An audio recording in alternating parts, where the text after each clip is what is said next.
el caso de un efecto marcado de la warfarina va a ser la vitamina K, precisamente. Pero en la medida en que yo sepa cómo funcionan los fármacos, cuál será su mecanismo de acción, también conocerán ustedes cuáles van a ser algunos antídotos de los fármacos. ¿Los fármacos cómo funcionan? Bueno, los fármacos, recuerden ustedes que ellos deben pegarse a unos receptores. Los receptores son proteínas, ¿okay? Pueden ser proteínas, algunos de ellos enzimas, algunos pueden ser transportadores o bombas, algunos pueden ser asociados a canales iónicos o bien asociados a sistemas de proteína G, o sea, receptores de tipo metabotrópicos. Y estos asociados a canales iónicos son llamados ionotrópicos. Igualmente, ustedes tienen una clase específicamente para hablar de receptores farmacológicos. Entonces, ¿con qué se tienen que quedar por ahora? Que existen diferentes tipos de receptores y que los receptores son proteínas funcionales que tienen una estructura química similar a la del fármaco. Por eso se pueden unir y se puede generar una respuesta. Entonces vamos a hacer un ejemplo. Siempre se maneja el tema de la analogía de la llave y la cerradura, ¿cierto? ¿Quién viene siendo la llave? El fármaco, el ligando en este caso. Y la cerradura viene siendo el receptor. Entonces, cuando el fármaco se une a esa proteína funcional, se une a ese receptor, la actividad y el comportamiento de ese receptor se van a modificar. Por lo tanto, como se va a producir un efecto fisiológico, entonces la fisiología de dicha célula o de dicho tejido donde actúa ese fármaco se va a alterar. Aquí les doy varios ejemplos. Por ejemplo, tenemos a la noradrenalina. La noradrenalina es un ligando natural que produce el organismo en la médula suprarrenal. ¿Sí? ¿Y para qué funciona la noradrenalina? Ella es parte del sistema simpático.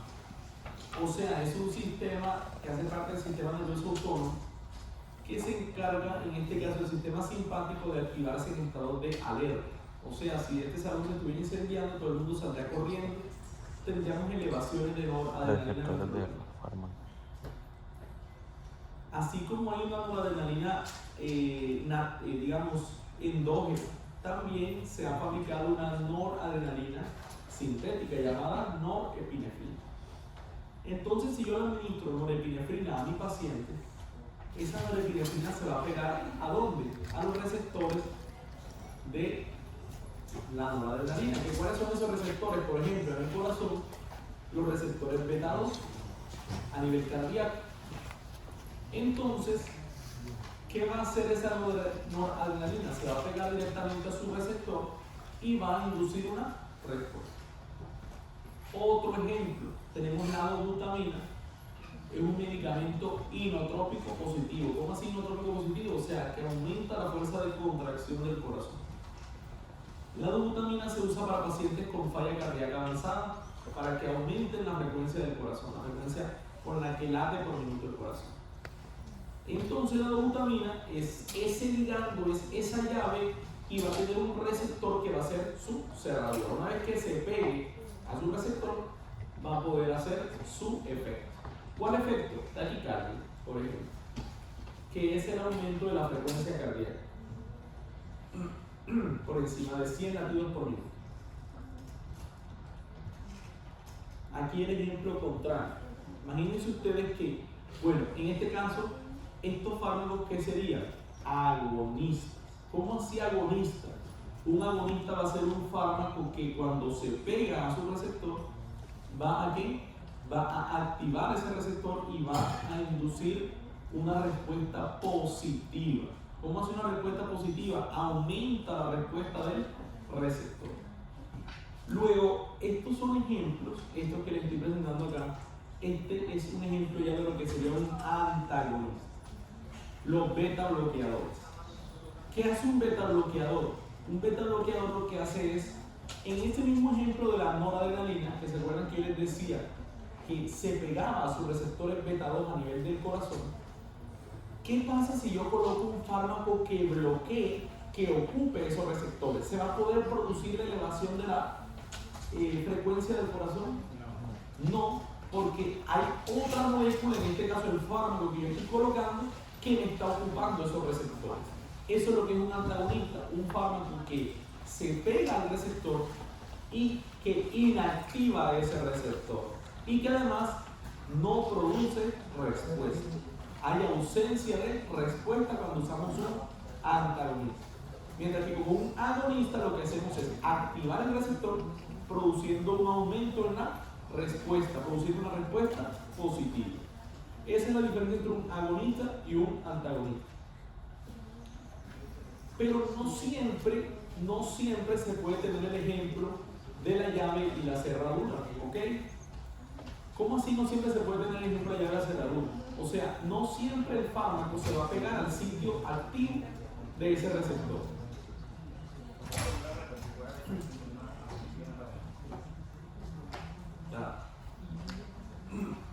Imagínate, en el caso de la luna, imagínate que mi celular es el fármaco, ¿de acuerdo? Y mi mano derecha es el receptor. Este es el sitio activo, el lugar donde el fármaco se pega al receptor. Si este fármaco cuando se pegue al receptor lo activa y además induce una respuesta positiva, o sea, aumenta la respuesta del receptor, será un agonista. Si por otro lado llega un diferente fármaco y lo que hace es pegarse al receptor, inactivándolo y bloqueando cualquier tipo de respuesta, o sea, permitiendo que no haya una respuesta como tal, que haya ausencia de respuesta farmacológica, eso será un antagonista. ¿Ok?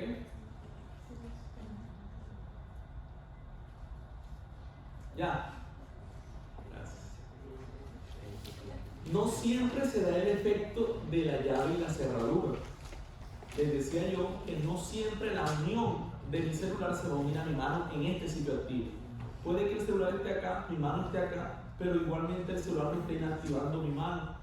Eso es lo que se llama un efecto alostérico. Es cuando un fármaco se puede unir en un sitio diferente al sitio activo del receptor e igualmente puede alterar la respuesta de ese receptor. O sea, ya ese fármaco no se va a pegar directamente al sitio activo de ese receptor, sino en un lugar distinto, pero igualmente me va a alterar la respuesta, bien sea a activar o a inactivar el receptor, sea un agonista o un antagonista alostérico. ¿Ok?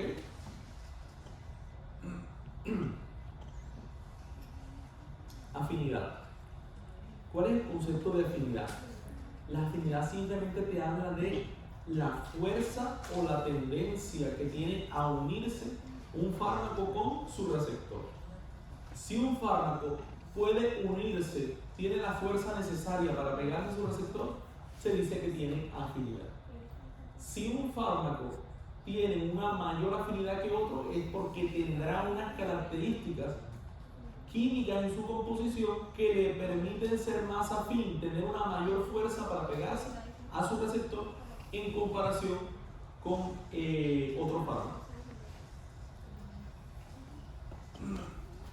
Al que no le interese, bien se puede ir. ¿Sí? No tengo ningún problema.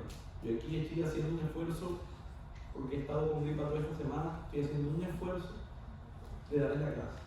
O sea, ustedes me dicen si hacemos la clase, pues si no se da por visto y todos estudian y nos lo ponen el examen. ¿Ok? Necesito absoluto silencio porque después están diciendo, profe, repita. Y cuando uno dice profe, repita, es porque dos cosas. Uno, estaba en el celular, o dos, no le importa un carajo la clase. Y la idea aquí es que no diga profe, repita, sino profe, no entendí esta parte en específico. ¿Sí?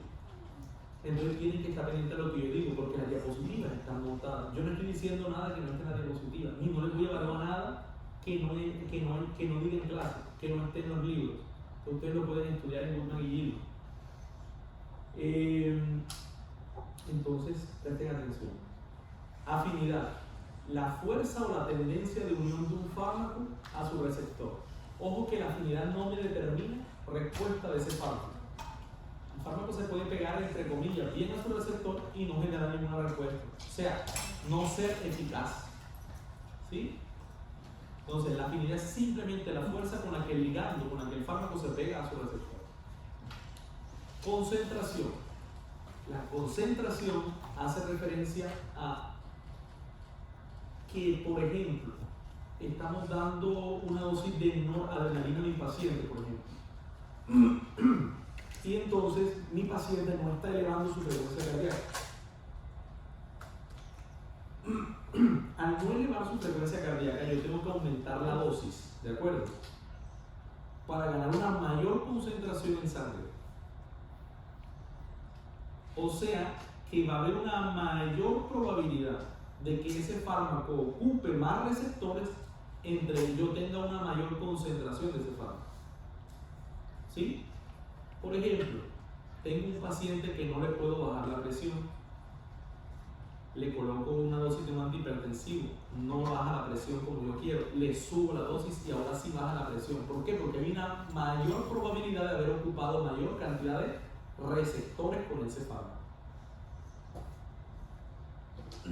Entonces la probabilidad de unión fármaco-receptor o proteína aumenta con las concentraciones del ligando. Una mayor concentración puede haber una mayor probabilidad de poder ocupar ese receptor con ese fármaco.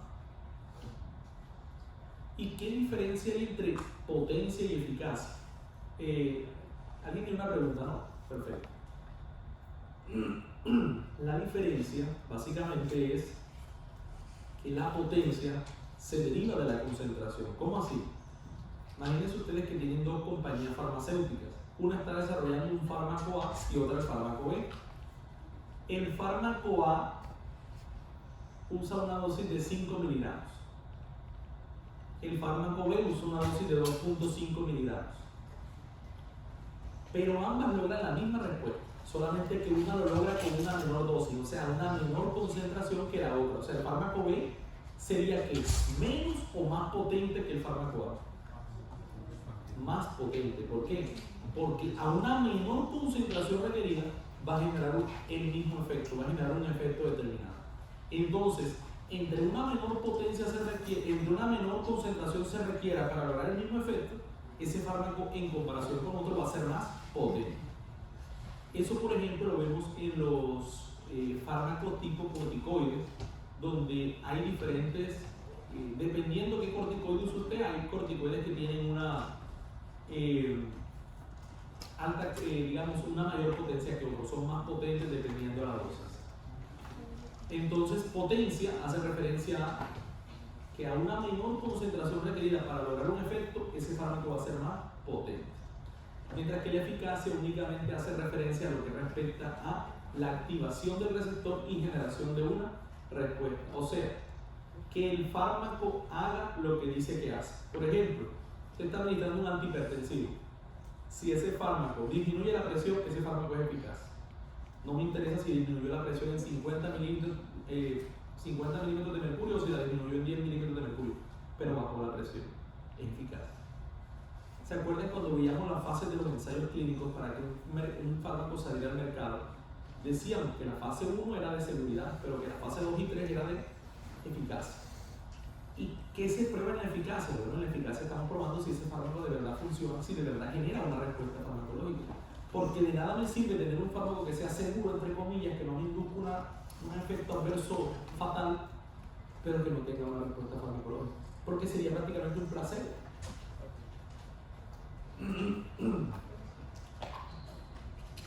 Este es un ejemplo donde estamos viendo dos neurotransmisores, la histamina y la acetilcolina. ¿Cuál de los dos será más potente?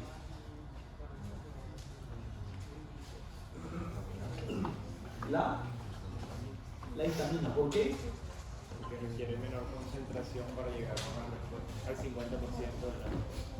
Eso está claro. Sí. Más potente la histamina porque requiere una menor concentración para lograr una mayor respuesta. Pero ambos logran respuesta, o sea que ambos son eficaces. Pero, ¿quién es más potente? La histamina. Ustedes miren la diferencia entre potencia y eficacia. La potencia depende de la concentración, la eficacia no. Aquí tenemos una imagen donde describe lo que les he explicado de el concepto de agonista y antagonista, ¿ok?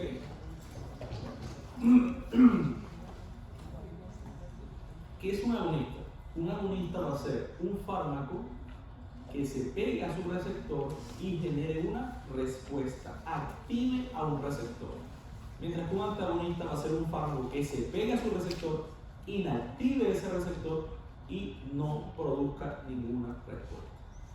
Y la pregunta es, profe, entonces ¿para qué damos los antagonistas si esa no produce ninguna respuesta? Porque yo estoy garantizando que al yo ocupar una mayor cantidad de receptores, ese ligando natural que me hace el efecto contrario ya no se me va a pegar, o se me va a pegar a menos cantidad de receptores.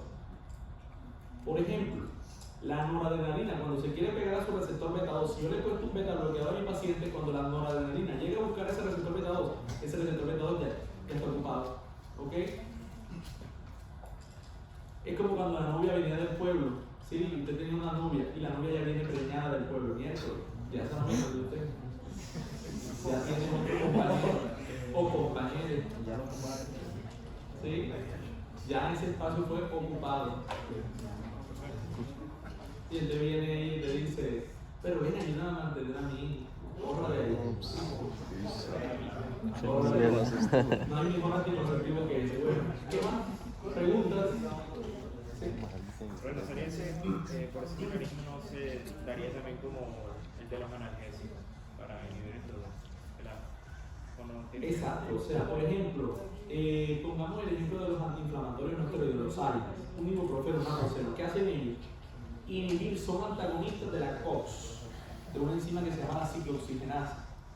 Ellos inhiben la COX-2, pero también inhiben la COX-1, porque muchos son no selectivos. Ellos inhiben tanto COX-2 como COX-1, inhibiendo la formación de prostaglandinas, que son las que cuando viajan al hipotálamo, a nivel del sistema nervioso, producen la fiebre. Entonces se está inhibiendo la respuesta de la fiebre. ¿Qué vendrán haciendo los AINES? Cuando se pegan a su receptor, son antagonistas. ¿Sí? Vendrían siendo antagonistas porque están inhibiendo esa enzima, esa proteína que normalmente debería pegarse a su receptor, para inducir esa respuesta de la producción de la fiebre, la producción de elevación de la temperatura a nivel hipotalámico. Entonces, para esto sirve esta clase, para que usted cuando llegue en los próximos semestres y les hablen de, oye, el mecanismo de acción de este fármaco es agonista de tal cosa o antagonista de tal cosa, usted sepa qué es un agonista y qué es un antagonista. Los antagonistas pueden ser de tres tipos, pueden ser competitivos, pueden ser irreversibles o pueden ser alostéricos. Competitivos son los más frecuentes que existen en el mercado. Competitivos simplemente, los competitivos pueden ser tanto competitivos reversibles como competitivos irreversibles. ¿Cuál es la diferencia? En ambos tipos de antagonismo competitivo, bien sea reversible o irreversible, ese fármaco va a competir con el ligando natural por ese receptor, por eso se llama competitivo. Pero la diferencia está en que un competitivo irreversible, el efecto no se puede modificar.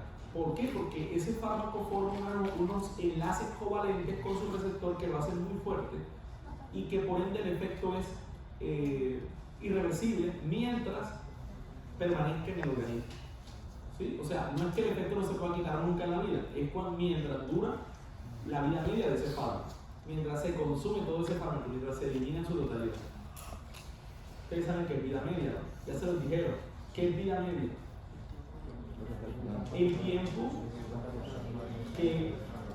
en que el fármaco reduce su concentración a la mitad o al 50%. O sea que si usted tiene un fármaco, por ejemplo el acetaminofén, por poner un ejemplo local, tiene una vida media de 4 a 6 horas, ya a las 4 a 6 horas usted tiene que ir pensando en dar otro acetaminofén al paciente si persiste la fiebre, porque ya le está diciendo el cuerpo, ya el 50% de la dosis se consumió. Entonces dentro de poco el paciente se va a quedar ya sin concentración de ese fármaco. Entonces, para eso sirve el concepto de vida media. Si usted tiene un fármaco que actúa, que tiene una vida media de 24 horas, quiere decir que ¿cuántas veces lo tendrá que administrar al día? Una vez, no tiene por qué administrar la dosis. ¿Por qué dos si dura 24 horas la vida media de una sola dosis? Entonces, para eso le sirve conocer cuál es la vida media de los fármacos. Eso se va aprendiendo con la práctica, así que no se preocupen, y con base en eso es que uno sabe cada cuánto colocar cierto medicamento.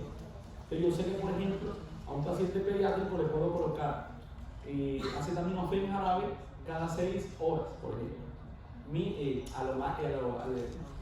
Digamos mínimamente, o sea, no puedo dárselo cada 3 horas, pero tampoco puedo dárselo cada 24 horas, cada 6 horas, por el tema de la vida media del fármaco. Y un antagonista alostérico es lo que les decía ahorita con el efecto alostérico, un medicamento que va a inactivar ese receptor, va a producir una ausencia de respuesta farmacológica sin necesidad de unirse al sitio activo del receptor, sino uniéndose en un lugar diferente. Ahora vamos a poner una imagen para que lo entiendan bien. Miren ustedes. Ven aquí que el antagonista competitivo, bien sea reversible o irreversible, se va a pegar, va a competir directamente con el ligando para ocupar ese receptor. Pero el alostérico no le interesa, el alostérico le dice, pégate, que igual yo te voy a inactivar el punto. ¿Listo? Y ahí está. Como les decía, los antagonistas competitivos son los más frecuentes de todos los fármacos. Lo que van a hacer es básicamente lo que yo les estaba diciendo ahorita, reducir la proporción de receptores que se pueden unir a ese ligando natural. Compiten por el sitio de unión del ligando con su receptor y al ser reversible, al no formar un enlace tan fuerte con el receptor, es recuperable. Por eso la palabra de reversibilidad. Los irreversibles, por otro lado, forman enlaces covalentes, el efecto no es recuperable, habrá que esperar que el fármaco se consuma en su totalidad para que ya no se dé ese efecto.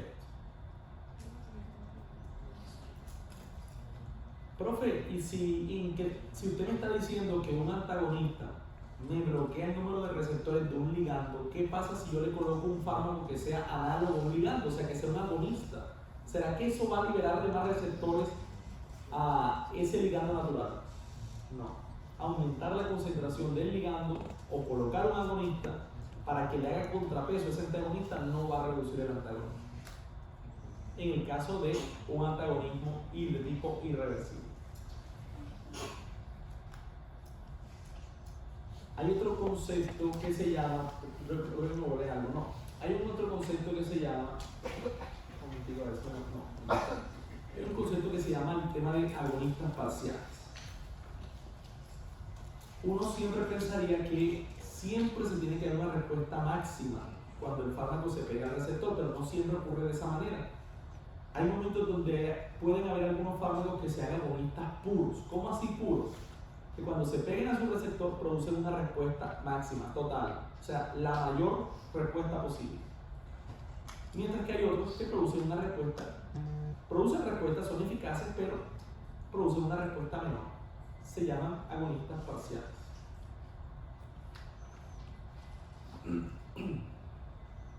Hay otro concepto que es el concepto de los agonistas inversos. ¿Cómo así inversos? ¿Se acuerdan que yo les decía que cuando un fármaco se pega a su receptor, lo activa y genera una respuesta positiva, se denominaba agonista? Por otro lado, los antagonistas eran aquellos fármacos que se pegaban a su receptor, los inactivaban y no producían respuesta. Los agonistas inversos van a hacer lo contrario a los agonistas. Van a activar el receptor, hasta ahí todo parece ser igual, pero en vez de producir una respuesta positiva, lo que van a producir es una respuesta negativa, por eso son inversos. O sea, que disminuyen la actividad del receptor. Y los van a ver en esta tabla, miren ustedes. El antagonista produce una ausencia de respuesta, es igual a cero. Simplemente se encarga de ocupar receptores. El agonista produce una respuesta positiva, el agonista inverso una respuesta negativa.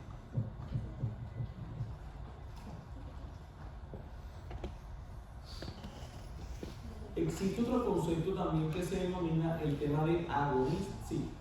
Una pregunta, entonces, ¿cuál sería la diferencia de tener un agonista inverso y un antagonista? El antagonista no te produce respuesta, simplemente lo que quiere es disminuir la actividad del ligando natural. El agonista inverso básicamente lo que hace es disminuir la actividad de ese receptor. Hay muy pocos agonistas inversos como fármacos, o ustedes casi Casi nunca van a ver un fármaco que diga mecanismo de acción al ser un agonista inverso. Casi siempre lo que más se ve es tema de agonistas o antagonistas.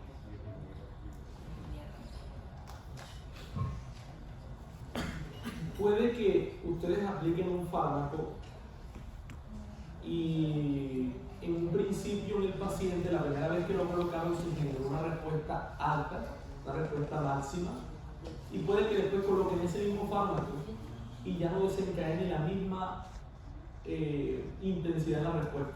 ¿Eso por qué ocurre? Por el tema de los agonistas cercanos. Miren ustedes acá esta imagen, ven cómo esta respuesta número 1 es mayor en relación a esta respuesta 2. O aquí, este fármaco induce primero una respuesta más leve y después una respuesta más fuerte, más, máxima, una respuesta máxima en comparación a esto. Eso ocurre por algunos sesgos respecto a la generación de una respuesta del fármaco a otro. Se puede deber, en algunos casos, a distintos estados del receptor. ¿Sí? Eso es solamente para que lo tengan como en mente la parte teórica, ¿sí? Pero es muy difícil uno saber, o sea, si el fármaco mostró una mejor respuesta o menor respuesta en la vida, en la parte clínica, digamos. Una pregunta, o sea, puede ser que la respuesta 2, o sea, es con los dos, ¿no? O sea, secados, puede que o la primera respuesta sea mayor y después la segunda menor y después El tema es que la respuesta puede variar. Ok, ¿Sí? Eso es lo que se llama agonista secado. Modulación alostérica. Usted puede tanto colocar un antagonista alostérico como un agonista alostérico. Un agonista alostérico será aquel que facilite la respuesta desde un punto de vista, desde un sitio diferente al sitio de unión. Y un antagonista alostérico será aquel que bloquea la respuesta desde un sitio distinto al sitio activo del receptor. Eso se llama modulación alostérica. Pueden haber fármacos que modulen la respuesta de otro fármaco actuando desde un sitio diferente del receptor. Puede ser un facilitador alostérico o puede ser un inhibidor alostérico, un antagonista alostérico.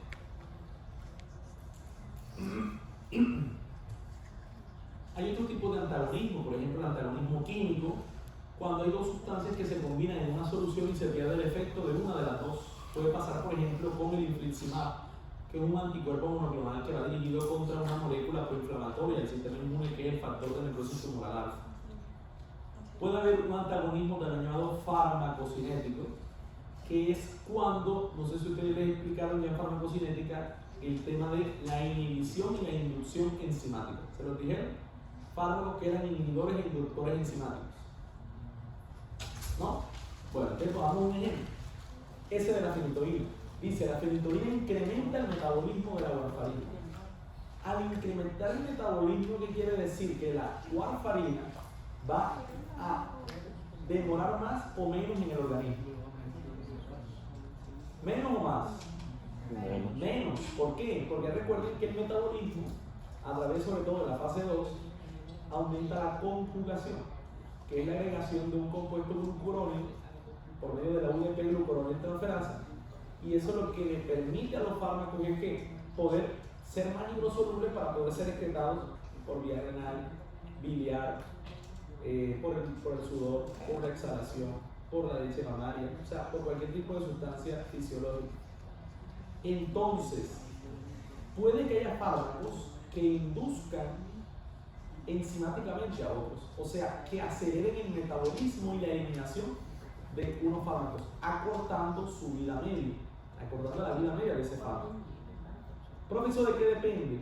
Recuerden que en la fase 1 del metabolismo existe el que se llama el sistema citocromo P450, el sistema monoxigenasa, y son diferentes tipos de enzimas. Existen unas 74 familias de enzimas y muchas de esas enzimas comparten fármacos, o sea, no es que hay 74 fármacos, uno para cada familia, hay muchísimos fármacos y muchos fármacos comparten un metabolizador, comparten una enzima que los metaboliza en esa fase 1 del metabolismo. Si usted, por ejemplo, toma fenitoína con warfarina, la fenitoína va a incrementar el metabolismo de la warfarina, o sea, va a ser un inductor enzimático. ¿Quedó claro el concepto? Lo contrario sería, por ejemplo, si usted, vamos a suponer, pongamos el efecto contrario, aquí no dijera incrementa, sino que dijera disminuye el metabolismo. ¿Qué sería eso? Un inhibidor enzimático. Ese fármaco, la warfarina, duraría más tiempo en el organismo entonces. ¿Por qué? Porque se demoraría mucho más tiempo en hacer su efecto, en metabolizarse, en volverse hidrosoluble y en eliminarse. Entonces, a eso se refiere ese antagonismo farmacocinético. Puede haber tanto inhibición como inducción enzimática.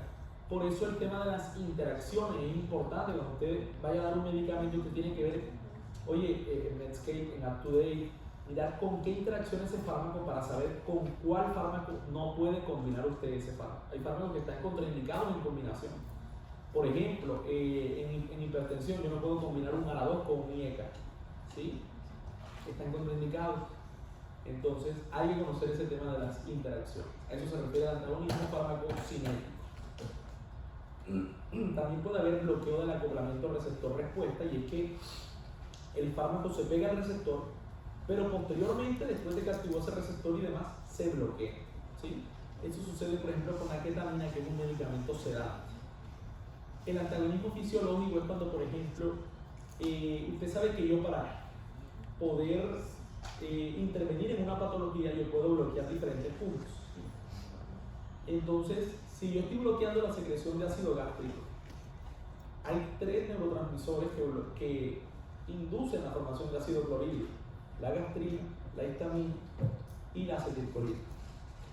Si yo le doy a mi paciente un bloqueador, un inhibidor de la bomba de protones, que es el omeprazol, ¿será que inhibiré la producción de ácido que está mediado por la histamina? No, porque estoy actuando en un punto diferente. Entonces, eso es lo que se llama antagonismo fisiológico. Cuando dos fármacos tienen efectos fisiológicos opuestos, pero no actúan en el mismo receptor. Finalmente llegamos al último concepto de la clase. Yo les dije que era corta, era cuestión de tener varios conceptos. Desensibilización y tolerancia. ¿Qué es la desensibilización y qué es la tolerancia? La desensibilización y la tolerancia básicamente es cuando, por ejemplo, usted le escucha a una persona decir: oye, yo siento que me estoy tomando este fármaco y ya no me hace efecto, o me ha disminuido el efecto, antes me hacía más efecto, ¿sí? Eso se llama desensibilización y tolerancia. Eso puede ocurrir por 5 factores. Primero, alteración de los receptores. Vamos a ver que los receptores son proteínas, y las proteínas, una vez que se forman, tienen que sufrir unos cambios posttraduccionales, ¿sí? No sé si ya lo dieron en biología molecular, los cambios posttraduccionales. Esos cambios posttraducionales, que son una serie de cortes, una serie de arreglos que se hacen en esas proteínas, si sufren alguna alteración en esos cambios posttraducionales, puede que el receptor no quede con esas mismas características, y eso puede alterar esos receptores, lo cual puede llevar a que el efecto disminuya. También puede deberse a la pérdida de los receptores. Si hay menos receptores, obviamente el efecto va a disminuir. Vamos a tener una foto en Fosfin llorando. Pueden agotarse ciertos mediadores. ¿Se acuerdan que había mediadores? Había moduladores alostéricos, se pueden agotar, y eso también puede llevar a la sensibilización y la tolerancia. Modificación en el metabolismo de fármacos, lo que yo les decía, la inducción y la inhibición enzimática también puede causar desensibilización. Si usted está tomando un medicamento que interfiere con otro, puede que ese otro medicamento le disminuya el efecto de ese medicamento. Pero eso hay que saber combinar. Revisar siempre: oye, no puedo combinar esto con esto. Entonces, ¿cuál es la solución? Buscar un fármaco que sí se pueda combinar con ese que ya viene tomando mi paciente. Y finalmente, la adaptación fisiológica, que es la disminución del efecto por compensación de otros sistemas fisiológicos. ¿Preguntas, dudas, inquietudes? Profe, ¿Sí?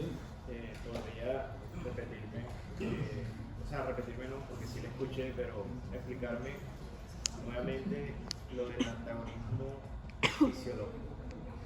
Sí. Bioquímico.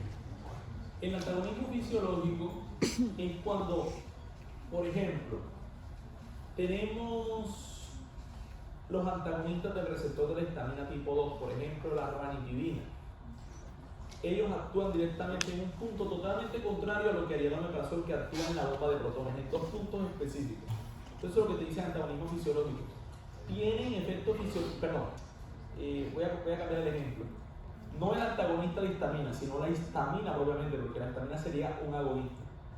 En comparación con el omeprazol, que es un antagonista de la bomba de protones. Entonces, cuando dos fármacos tienen efectos opuestos, unos agonistas, otros antagonistas, pero actúan en sitios diferentes, no en el mismo sitio. ¿Y eso qué tiene que actúen en sitios diferentes? O sea, ¿causa algún...? O sea, porque es que mientras uno está secretando Lo que ácido... te trato de decir es que, es que en la patología, por ejemplo, tú estás bloqueando la secreción de ácido láctico, pero puede que los pacientes te respondan bien con omeprazol, o puede que se necesite, además del omeprazol, bloquear estos receptores también. O sea, en el cuerpo hay diferentes lugares donde hay diversas formas de producir las cosas. Hay diferentes targets donde tú tendrás que bloquear por aquí, por allá, por allá. No hay una sola forma de intervenir en una patología.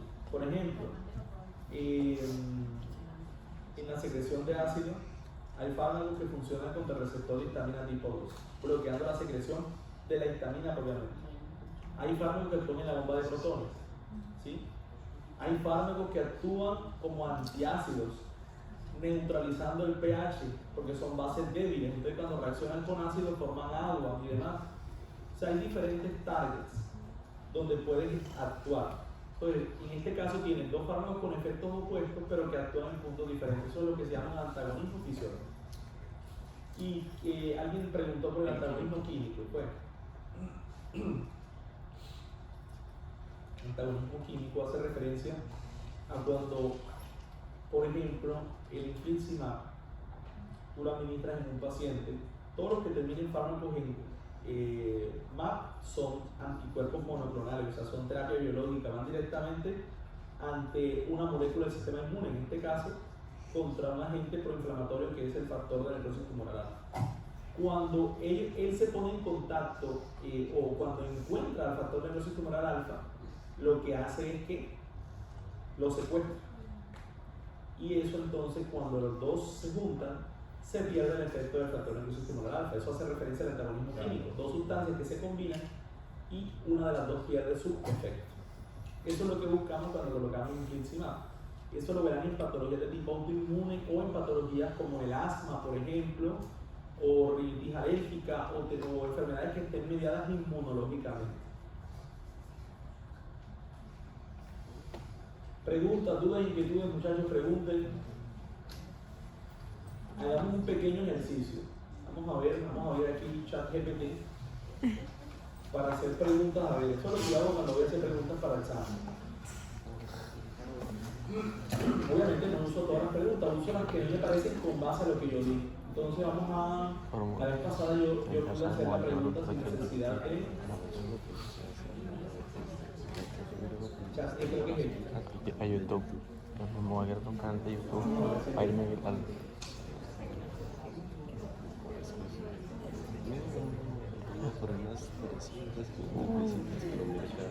Los que van viniendo.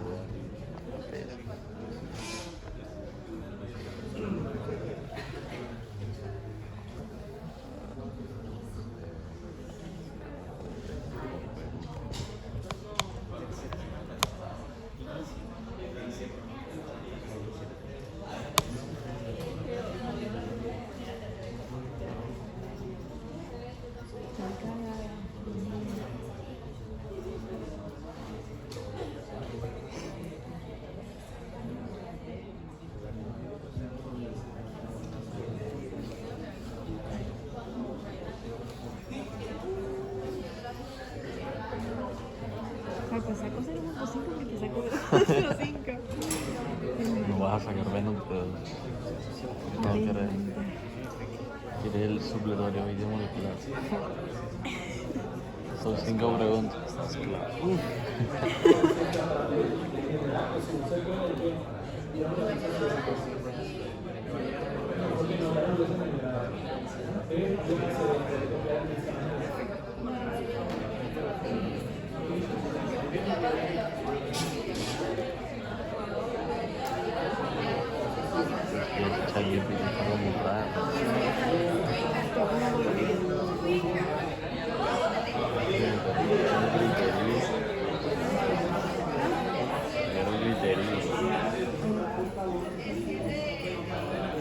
La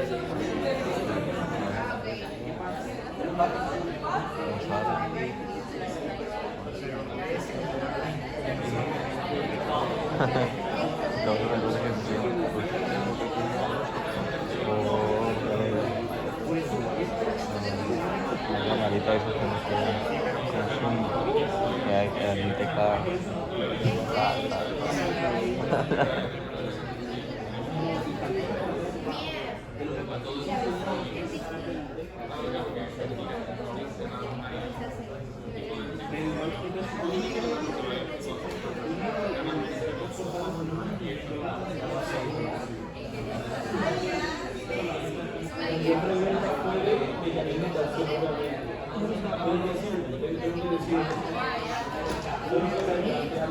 Uno de los siguientes medicamentos del cuerpo me refiero a la estamina H2.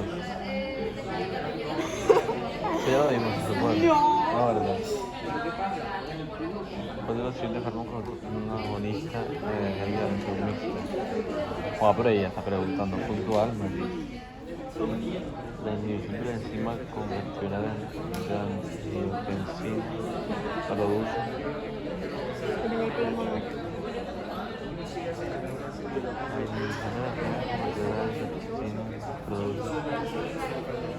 Oh, la pregunta está ahí.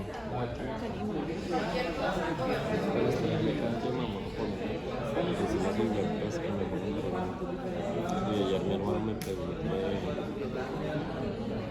de qué y me peló. Estoy cagada. Claro, sí, yo confundo. Eso sí es verdad. Miren, un pelo mono.